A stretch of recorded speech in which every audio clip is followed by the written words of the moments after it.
छाता छाप जिंदाबाद जिंदाबाद जिंदाबाद जिंदाबाद जिंदाबाद जिंदाबाद छाता छाप जिंदाबाद जिंदाबाद जिंदाबाद जिंदाबाद जिंदाबाद सत्यनारायण यादव जिंदाबाद जिंदाबाद जिंदाबाद सत्यनारायण यादव जिंदाबाद जीतेगा भाई जीतेगा सत्यनारायण यादव जीतेगा जीतेगा भाई जीतेगा आशा देवी शाह जीतेगा जीतेगा भाई जीतेगा सत्यनारायण यादव जीतेगा जिंदाबाद जिंदाबाद जिंदाबाद जिंदाबाद जिंदाबाद छाता छाप जिंदाबाद जिंदाबाद जिंदाबाद जिंदाबाद जनता समाजवादी पार्टी दिष्ट छिन्नमस्ता गाउँपालिका के अध्यक्ष पद के उम्मीदवार जनप्रिय एवं समाज सेवी आदरणीय सत्यनारायण यादव जी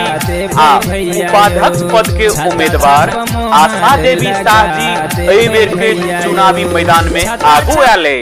जी। समाज परिवर्तन करे के लेल कृषि शिक्षा स्वास्थ्य आ नागरिक सुरक्षा के मुद्दा ल आगू आले। कैसे विकास होई केकरा पास होई सभे लोग इहे कहता।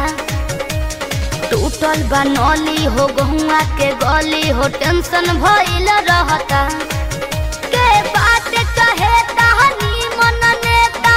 लावे के बाहो विजयी के झंडा लहरावे के बाहो जीतावे के बाहो अब की छाता छप मोहरला गावे के बाहो अपना के जीतावे के बाहो।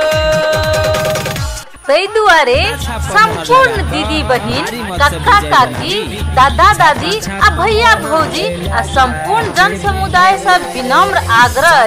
जे एहि बेर के चुनाव में छत्ता छाप में मोहर लगाकर भारी से भारी मत से अध्यक्ष पद के उम्मीदवार जनप्रिय एवं समाज सेवी आदरणीय सत्यनारायण यादव जी आ उपाध्यक्ष पद के उम्मीदवार आशा देवी शाह लगाए संपूर्ण टीम के भारी से भारी मत से विजय बनाबी। जिंदाबाद जिंदाबाद सत्यनारायण यादव जिंदाबाद जिंदाबाद जिंदाबाद सत्यनारायण यादव जिंदाबाद छाता छाप जिंदाबाद छाता छाप जिंदाबाद छाता छाप जिंदाबाद जीतेगा भाई जीतेगा छत्ता छाप जीतेगा जीतेगा भाई जीतेगा छत्ता छाप जीतेगा जिंदाबाद जिंदाबाद जिंदाबाद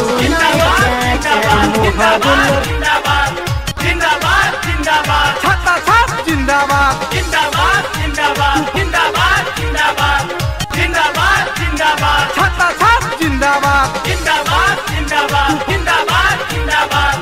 छाता छाप जिंदाबाद जिंदाबाद जिंदाबाद जिंदाबाद जिंदाबाद जिंदाबाद छाता छाप जिंदाबाद जिंदाबाद जिंदाबाद जिंदाबाद जिंदाबाद जिंदाबाद जिंदाबाद जिंदाबाद छाता छाप जिंदाबाद जिंदाबाद जिंदाबाद जिंदाबाद जिंदाबाद जिंदाबाद सत्यनारायण यादव जिंदाबाद जिंदाबाद जिंदाबाद सत्यनारायण यादव जिंदाबाद जीतेगा भाई जीतेगा सत्यनारायण यादव जीतेगा जीतेगा भाई जीतेगा आशा देवी शाह जीतेगा जीतेगा भाई जीतेगा सत्यनारायण यादव जीतेगा छाता छाप जिंदाबाद जिंदाबाद